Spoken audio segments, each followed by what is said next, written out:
সাবেক বিএনপি নেতা লুৎফুজ্জামান বাবর 10 ট্রাক অস্ত্র মামলায় দীর্ঘ কারাভোগের পর অবশেষে সম্প্রতি মুক্ত বাতাসে বের হলেন তিনি। কিন্তু বাবরকে অনেকে ডাকেন 7 বোনের এক ভাই হিসেবে।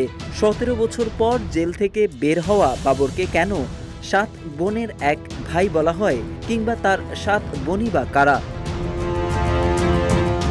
ভারতের আসাম, ত্রিপুরা, অরুণাচল, নাগাল্যান্ড সহ 7টি রাজ্যকে একত্রে 7 সিস্টার্স নামে অভিহিত করা হয়। ভারতের এই রাজ্যগুলোর ভৌগোলিক অবস্থান বেশ সংবেদনশীল হিসেবে পরিচিত। ভারতের এই 7 রাজ্যকে ঘিরেই আছে লুৎফুজ্জামান বাবরের বিরুদ্ধে অভিযোগ। ভারতের উত্তর পূর্বাঞ্চলীয় 7 সিস্টার্স খ্যাত 7 রাজ্যের বিষয়ে তার ভূমিকা আজও উপমহাদেশের ভূ রাজনীতিতে আলোচনার কেন্দ্রবিন্দু।